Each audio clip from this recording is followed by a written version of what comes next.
నమస్తే welcome to 99 TV. POJK Pak occupied Jammu and Kashmir ఇప్పుడు చాలా కీలకంగా మారింది. ఎందుకంటే ఆ ప్రాంతంలో ఉన్న 13 నియోజకవర్గ ప్రజల్ని పాకిస్తాన్ ఆర్మీ ముందస్తు హెచ్చరిక జారీ చేసింది. మీ ఇళ్ళు వాకిళ్ళు వదిలి బయటికి రామాకండి, కనీసం 2 నెలలకు సరిపడా ఆహార సామాగ్రి మీ దగ్గర సిద్ధం చేసుకోండి. ఎందుకంటే POJK మీద భారత్ ఫస్ట్ అటాక్ ఉండబోతోంది. It's not on Karachi or Lahore, Islamabad ఇవి కాదు. ఫస్ట్ అటాక్ POJK మీద ఉంది. దాన్ని దాడి చేసి దాన్ని క్యాప్చర్ చేసి వెనక్కి తీసుకుపోతుంది ఇండియన్ ఆర్మీని.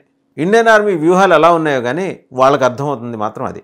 13 నియోజకవర్గాల ప్రజలు, ఇన్ఫ్యాక్ట్ POJKలో ఉన్న 13 నియోజకవర్గాల ప్రజలు కూడా వాస్తవంగా జమ్మూ కాశ్మీర్ ఎన్నికల్లో పాల్గొని ఓటేయాలి. మన ఎన్నికల నోటిఫికేషన్లో ఆ 13 నియోజకవర్గాల గురించిన ప్రస్తావన కూడా ఉంటుంది. కావాలంటే ఎవరైనా ఎన్నికల వెబ్సైట్ చెక్ చేసుకోవచ్చు. ఇప్పుడు వాళ్ళందరినీ ఏంటంటే 2 నెలల పాటు మీ ఆహార పదార్థాలు సమకూర్చుకోండి. ఒకవేళ మీరు ఇబ్బంది లేకపోయినా సరే దాన్ని మేనేజ్ చేసుకోవటానికి, మీకు యుద్ధం లేకపోయినా సరే యుద్ధ వాతావరణం ఉంది కాబట్టి మిమ్మల్ని మీరు సంభాళించుకోవటానికి, మీ కుటుంబాలు 2 నెలల పాటు ఇబ్బంది పడకుండా ఉండటానికని. సరే వాళ్ళు ఎక్కడి నుంచి ప్రొక్యూర్ చేసుకుంటారు? POJK Pak occupied Jammu and Kashmir, దానికి ఒక ప్రభుత్వం ఉంది, దానికి పోలీసు వ్యవస్థ ఉంది, కానీ completely monitored by Pakistan army chief అయిన మునీర్, ఆయన జనరల్ మునీర్ అయితే, ఆసిమ్ మునీర్ అయితే డైరెక్షన్స్ ఇచ్చినట్టు చెబుతున్నారు. మరి ఆయన ఎక్కడి నుంచి డైరెక్షన్స్ ఇచ్చాడు? ఎక్కడో బంకర్లో దాక్కొని ఎవరైనా కాస్త మధ్య మధ్యలో ఆ కలుగుల నుంచి తల బయట పెట్టి ఎవరైనా ఒక ముద్ద అన్నం పెడితే తిని మళ్ళీ బంకర్లో తల దాచుకుంటున్న ఆయన డైరెక్షన్స్ ఇచ్చాడని, ఆ డైరెక్షన్స్ మేరకు ఆ 13 నియోజకవర్గాల ప్రజల్ని పాకిస్తాన్ ఆర్మీ అప్రమత్తం చేసిందని వాళ్ళ మీడియాలో వార్తా కథనాలు వెలువరిస్తున్నారు. వాళ్ళ మీడియా ఎంత దౌర్భాగ్యంగా పడిపోయిందంటే, దౌర్భాగ్య స్థితికి చేరుకుందంటే, వాళ్ళ పాకిస్తాన్ బ్రాడ్కాస్టర్స్ అసోసియేషన్ అని ఒకటి ఉంది. వాళ్ళు వాలంటరీగా ఫెడరల్ మినిస్టర్ అతావుల్లా తరార్ దగ్గరికి వెళ్ళి ఇంత లెటర్ ఇచ్చారు. ఏమని? అయ్యా, మన PBA ఒక డెసిషన్ తీసుకుంది, పాకిస్తాన్ బ్రాడ్కాస్టర్స్ అసోసియేషన్ ఒక డెసిషన్ తీసుకుంది, మన FM రేడియోలో మన భారతదేశపు పాటలు ఏవి వినడానికి అవకాశం లేకుండా బ్యాన్ చేశాము అనగా ఈయన ఒక్కసారి కుర్చీలో లేచి చప్పట్లు కొట్టి కావాలించుకున్నట్టండి.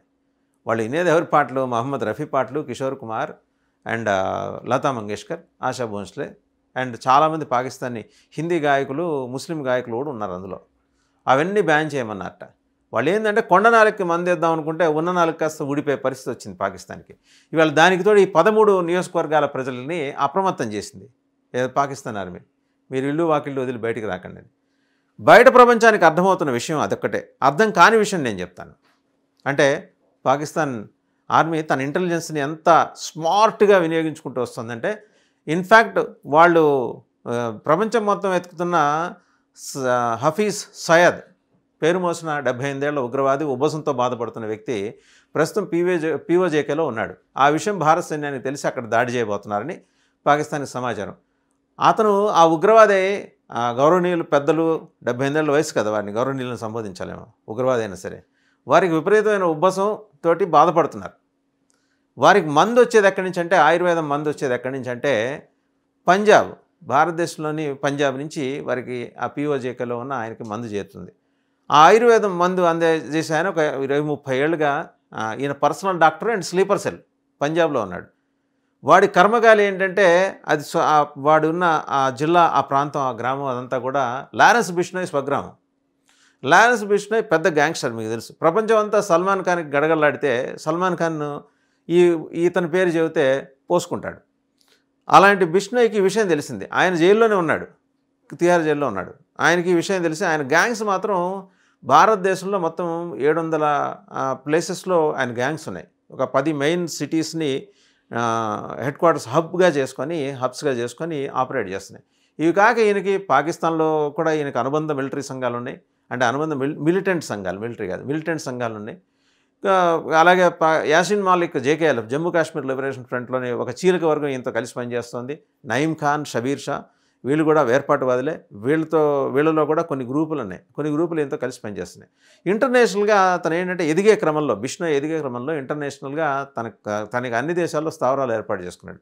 అతని లక్ష్యం ఏంటంటే ఒక చార్లెస్ సోబరాస్, ఒక దావూద్ ఇబ్రహీం, అలాగే ఒక ఛోటా షకీల్ అండ్ ఇప్పుడు వచ్చేప్పటికీ ఇలాంటి ఉగ్రవాదులు, ఇతను సయ్యద్ హఫీజ్, ఇలాంటి వాళ్ళందరినీ ఆదర్శంగా తీసుకొని వాళ్ళందరి దగ్గర నుంచి ఒక్కొక్క క్వాలిటీ అతను ఎక్వైర్ చేశాడు.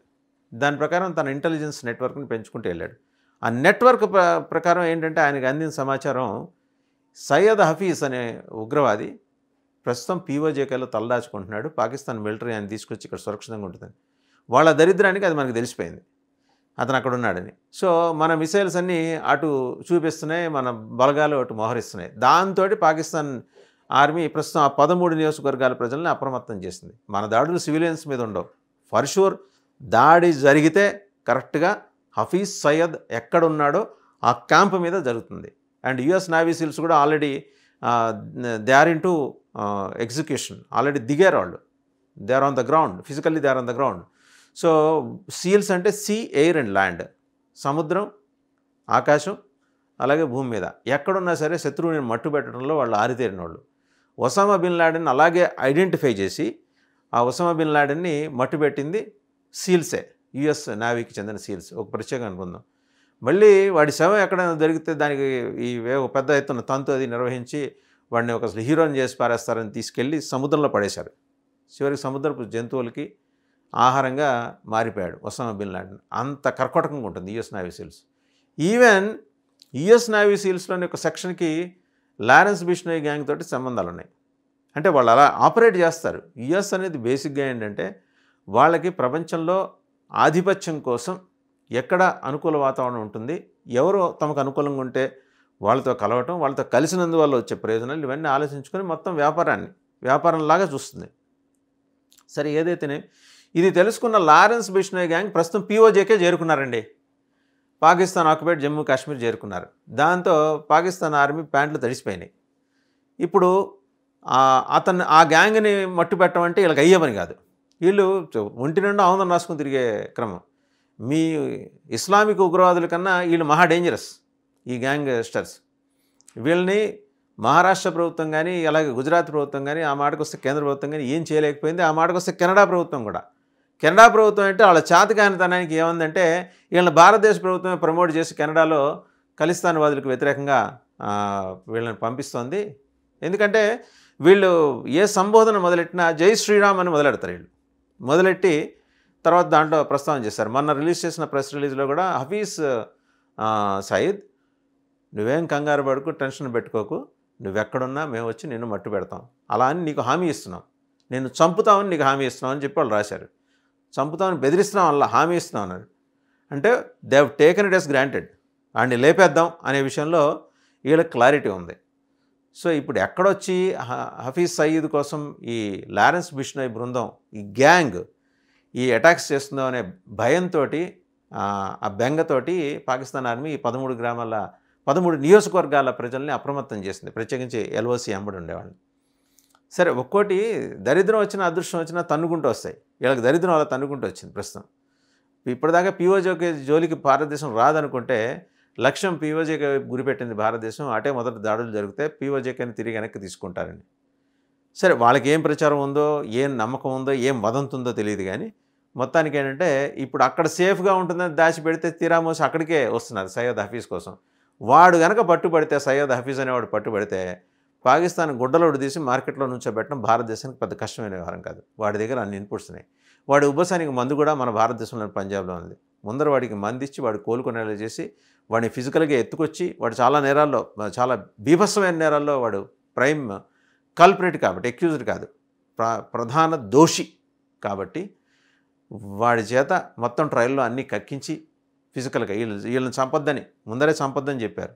ఒకవేళ లారెన్స్ బిష్నోయ్ గ్యాంగ్ చంపుతుందేమని కొంత వాళ్ళని అదుపులోకి తీసుకుని వాళ్ళని చంపే కార్యక్రమం చేయొద్దు, ఫిజికల్గా లిఫ్ట్ చేసుకుని రండి అని చెప్పేసి కొన్ని మధ్య మార్గంలో ఉండే కొన్ని ఏజెన్సీస్ వాళ్ళని అలర్ట్ చేశాయి. డైరెక్ట్ గవర్నమెంట్ ఆఫ్ ఇండియా అక్కడ ఇన్వాల్వ్ కాల. వాడిని తీసుకొచ్చే క్రమంలో ఏంటంటే గవర్నమెంట్ ఏజెన్సీస్ ఇద్దరిని కలిపి లిఫ్ట్ చేస్తాయి. లారెన్స్ బిష్నోయ్ గ్యాంగ్ని, వాడిని ఇద్దరిని లిఫ్ట్ చేస్తాయి. చేసిన తర్వాత ఎవరి విచారణ వాళ్ళకి జరుగుతుంది.